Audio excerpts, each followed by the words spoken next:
Let's see the soft delete versus hard delete, कब क्या use करना चाहिए। समझो ये इंटरव्यू में ये तो क्वेश्चंस बहुत ज्यादा पूछा जाता है। अभी आपने एक प्रोजेक्ट बनाया, समझो अभी कोई आपका कस्टमर है, उसने अपना डेटा डिलीट किया, तो आपके पास दो सिनेरियो होते हैं, या तो डेटाबेस से आप कंप्लीटली रिमूव कर दोगे, बट व्हाट इफ अगर उसको चाहिए, समझो उसने कस्टमर ने अपना आईडी डिलीट कर दिया और आपके पास आके बोलता है भाई मेरे को मेरा आईडी रिस्टोर करना है। सो अगर आपने डिलीट कर दिया तो उसको रिस्टोर करने के लिए हम लोग सॉफ्ट डिलीट यूज करते हैं। मतलब हम लोग आईडी मतलब डेटा उड़ाते नहीं, मतलब हमारे डेटा में समझो एक कस्टमर का कलेक्शन है। हाँ, मैं एक एग्जांपल के साथ दिखाता हूं तो आपको बेटर समझेगा। सो अभी देखो ये कस्टमर का कलेक्शन है, ये ईमेल है, समझो ये ईमेल उसने डिलीट किया। अगर समझो आपने हार्ड डिलीट किया, मैं डीबी डॉट करता हूँ, dB dot customers dot delete करता हूँ, डिलीट वन।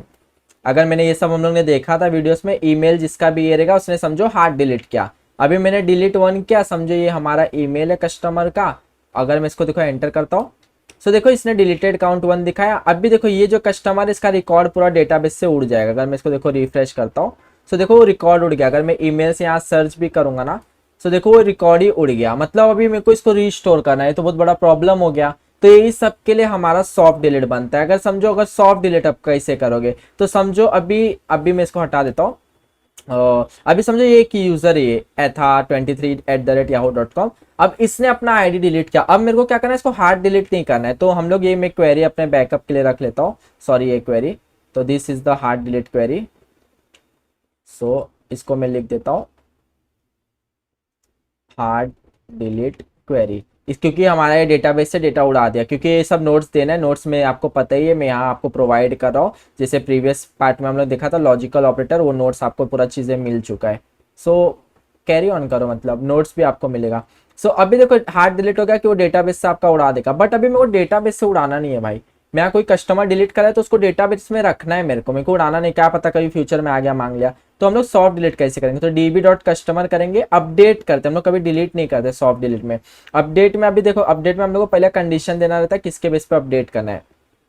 सो समझो ये यूजर ने मतलब सॉफ्ट डिलीट करा है डेटा, तो ईमेल इसका आएगा। सो email, email should be, sorry email ये रहेगा। और हम लोग को क्या करना है, हम लोग ने ये सब देखा है क्रड में, डॉलर सेट करना पड़ेगा क्योंकि हम लोग को अपडेट करना है। अभी अपडेट में देखो हम लोग क्या करेंगे पता है, सिंस इसने डेटा डिलीट कर दिया तो हम लोग एक फ्लैग सेट कर देंगे, एक फील्ड सेलेक्ट कर देंगे कि ये भाई इज डिलीटेड है, मतलब ये ट्रू हो गया है। और इसका डिलीटेड डेट कब था, मतलब कौन से टाइम पे इसने डिलीट किया, वो डिलीट का टाइम भी मतलब सेव कर देंगे कि न्यू डेट करके। ये देखेंगे ये कमांड होता है, मतलब ये नया डेट जो भी इंस्टेंट डेट होगा ना वो जनरेट कर देगा। तो ये क्या करेंगे हम लोग एक वैल्यू सेट कर देंगे। जैसे अभी देखो ये कस्टमर का इसके फील्ड में ऐसा कोई डिलीटेड फ्लैग नहीं है, मतलब डिलीटेड फील्ड नहीं है।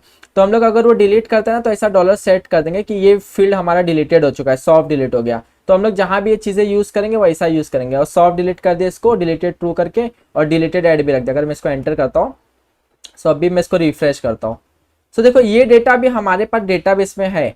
बट हम लोग ये फ्लैग के बेस पे हम लोग पता कर लेंगे कि हाँ ये डेटा डिलीट हुआ है, ये चीज हमको नहीं शो करना है, ये डेटा ये टाइम पे डिलीट हो चुका है। तो हम लोग ने सॉफ्ट डिलीट किया, हम लोग ने स्मार्टली प्ले किया, उसको डेटाबेस से उड़ाया नहीं, हम लोग ने इसको डेटाबेस में रखा, बट इसको फ्लैग सेट कर दिया कि ये सॉफ्ट डिलीट हुआ है।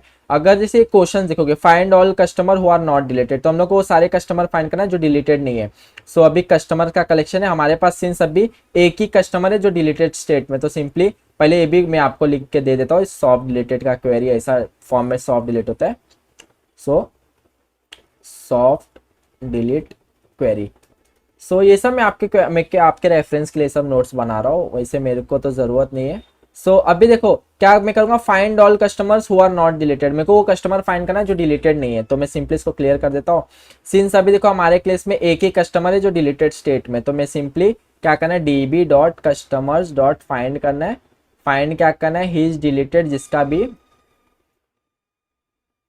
भी true dollar dollar not equal to true रहेगा।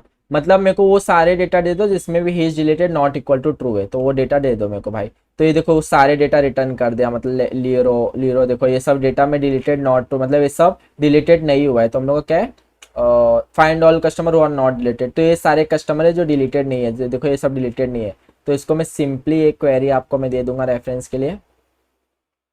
सो वैसे तो ये प्ले, अगर देखो तो अभी सेकंड क्वेश्चन क्या है, soft deleted customer bye setting is deleted true. तो सिंपली देखो ये चीजें मैंने देखा था, अगर देखो कस्टमर को मैंने सॉफ्ट डिलीट किया हो तो एक क्वेरी में इधर ही मैं पेस्ट कर देता हूँ। ऐसे फॉर्म में हम लोग सॉफ्ट डिलीट कर सकते हैं। अगर समझो अब भी ये हो गया, अभी वो क्लाइंट को हम लोग को रीस्टोर करना है, जो सॉफ्ट डिलीट हम लोग ने किया। हार्ड डिलीट में तो वो पॉसिबल नहीं है क्योंकि उसने डेटाबेस से उड़ा दिया, बट सॉफ्ट डिलीट में तो पॉसिबल है। अब उसको रीस्टोर कैसे करेंगे, समझो रीस्टोर करना है। अभी कस्टमर डॉट अपडेट करेंगे, सेम अपडेट करेंगे, और अपडेट में पहला कंडीशन क्या होगा, किसको रीस्टोर करना है। समझो इसको अभी रीस्टोर करना है, तो ये इसका ईमेल में डाल देता हूँ कि इसको रीस्टोर करना है, ईमेल। अब मेरे को क्या करना रहेगा पता है, मैं डॉलर सेट कर दूंगा, डॉलर सेट। अब मैं जो हीज डिलीटेड उसका वो क्या था ना, क्या बोलते हैं, फॉल्स, ट्रू क्या था, उसको मैं फॉल्स कर दूंगा कि ये भाई डिलीटेड नहीं है। और डिलीटेड एट जो डेट था उसका, उसको मैं नल कर दूंगा। ये सब हम लोग देखेंगे डेटा टाइप, मतलब डिलीटेड एट, ये जो डिलीटेड एट है ना, इसको मैं नल कर दूंगा क्योंकि वो डिलीट नहीं होगा। मतलब अभी मेरे को बताना है कि ये अभी, मतलब ये एक्टिव हो गया है, मतलब ये रीस्टोर कर चुका, तो मेरे को डिलीटेड एट मतलब उसका डेट भी मतलब हाइड, मतलब हटाना पड़ेगा क्योंकि यहाँ डेट मैंने अपडेट कर चुका, तो वो भी हटाना पड़ेगा। तो मेरे को सेम चीज अभी मेरे को जब भी वो रीस्टोर करना रहेगा तो मैं ऐसे फॉर्म में इसको रीस्टोर कर सकता हूँ। तो मतलब जब भी क्लाइंट को रीस्टोर करना हम लोग इजिली कर सकते हैं, तो सॉफ्ट डिलीट कर सकते हैं। तो ऐसा मैं कर दिया, अभी देखो रीस्टोर हो गया। अगर ये चीज हट गया, अभी हम लोग को जहां भी यूज करना रहेगा ये चीज रीस्टोर हो चुका है। सो ऐसा आप कोई भी मतलब डेटा रीस्टोर कर सकते हो। तो ये छोटा सा वीडियो था, मतलब क्योंकि इसमें मेरे को चीजें दिखाना था कि सॉफ्ट डिलीट और हार्ड डिलीट कैसे होता है। सॉफ्ट डिलीट आप कोई भी मतलब एक फ्लैग सेट कर दोगे डिलीटेड की, ही इज डिलीटेड ट्रू है कि ये डिलीट हो चुका है। सो मैं कहीं भी यूज करूंगा ये डिलीट हो चुका है, तो मेरे डेटाबेस में रहेगा, बट मैं एक फ्लैग सेट कर दूंगा कि डिलीट कॉलम है। हार्ड डिलीट में भाई मैं डेटाबेस से उड़ा दूंगा। तो आप जब भी कोई चीजें बना रहे हो तो आपको मतलब ये सब चीजें याद रखनी पड़ेगी कि हाँ ये डेटा अगर यूजर डिलीट भी करे तो मेरे को मेरे रेफरेंस के लिए रखना है कि बाई चांस अगर फ्यूचर में आता है तो मेरे को उसको रिस्टोर करके देना है। तो वो सब आपको मतलब दिमाग में रखने के लिए सॉफ्ट डिलीट करना पड़ेगा। बट आपको ऐसा लगता है कि ये यूजर डिलीट करे, सेंस बनता ही नहीं, इसको फ्यूचर में अगर वो आएगा भी तो मैं नहीं प्रोवाइड करूंगा तो कुछ मतलब नहीं है, तो आप वो केस में हार्ड डिलीट कर सकते हो। बट सॉफ्ट डिलीट तो मतलब तब करो जब आपको लगता है कि हाँ ये फ्यूचर में बाय मिस्टेकली ये चीज़ें डिलीट हो सकता है, फ्यूचर में रिस्टोर करने के लिए आ सकता है। सो वो केस में आप ऐसे फॉर्म में एक फ्लैग वगैरह सेट कर सकते हो फील्ड की ये डिलीट हो चुका है, फिर वो बेस में आप क्वेरीज वगैरह अपने लिखोगे। सो इस वीडियो में मिलते हैं नेक्स्ट पार्ट में।